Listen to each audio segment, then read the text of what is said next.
wa annal masajida lillahi, gurin yin sujada ba a sauke su ga kowa sai ga Allah. Gurin yin sujada a jikin mutum guda nawa ne? Guda 7 ne. To ba a saka waɗannan abubuwa guda 7 a aje su a gaban wani in ba Allah ba. So ba za ka zo gaban wani ka kafe kafafuwanka, ka sauke guyoyinka 4 kenan, ka sa tafukan hannunka 6 kenan, ka sa goshinka da hancinka a gabansa in ba Allah ba a wakowa. Kun ji ɗaya? Na biyu, annal masajida, guraren da aka gina aka keɓance su cewa wannan gurin masallaci ne, to lillahi na Allah ne. Da haka kada a shiga cikin wannan masallacin a bauta wani ba Allah ba. To in dai ba za a bauta Allah ba za a bauta wani Allah a cikin masallaci, ma bai auda a ko ina ba za a bauta masa ba. Domin ku al'ardu kullaha masjid. Kenan masjid a nan ba yana nufin iya ginanne ba. Yana nufin duk ƙasa ta Allah ce, da haka ka abota wa kowa a duk duniya sai Allah. Don ka keɓance shi da masallaci ka ce ba a bautar wani Allah a cikin masallaci, to a wajen masallaci fa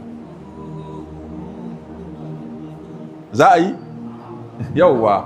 Shi yasa ma'anan masallaci a nan zai iya ɗaukar ma'anan duk duniya, saboda annabi sallallahu alaihi wasallam ya fassara masallaci da duk duniya.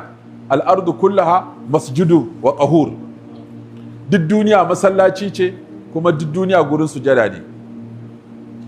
Aina ma adarka adukum salata falyusalli, din da sallah ta kama ayi. Guraren da malamai suka ce ba za a yi sallah ba, ko saboda kazantar su ne, ko kuma saboda rashin dacewarsu, kamar shiga cikin banɗaki a yi sallah, ko shiga kwata inda ake abbatu, inda ake yanka dabbobi a shiga a yi sallah, ko wanda raƙuma suke durƙusawa shaidanu na zuwa, ko kan ɗakin Ka'aba, ko kan juji. Aga duk gurare ne da aka keɓance su cewa illal masjid illal maqabira, ko a shiga cikin makabarta a yi sujada, saboda shubaha zai iya ɗaukan cewa wa ake wa sujada, Allah ake wa ko kuma masu kaburbura. Da kun ga waɗannan duka wa annal masajida lillah, kenan zaka iya ɗaukan fassara nawa? Fassara 3. Almasajida, gaban da ake sujada da su ba a sauke su ga kowa sai Allah. Guraren da aka keɓance domin yin sallah ba a shiga abautawa a kowa a gurin sai Allah. Duk duniya ba a yadda ka je ko ina ka bauta wani Allah ba, domin duniyar ta Allah ce. In kana son ka bauta wani Allah, tafi inda shi wanda ya samar din, tafi tasa duniyar ka bauta masa. Na'am? In kana son ka bauta wani Allah, to tafi inda ya samar shi kai masa bauta a can gurin. Zai yiwu? Ashe kaga kenan duk inda ka je ya kamata ka bauta Allah shi kaɗai, ka haɗa shi da abokin tarayya.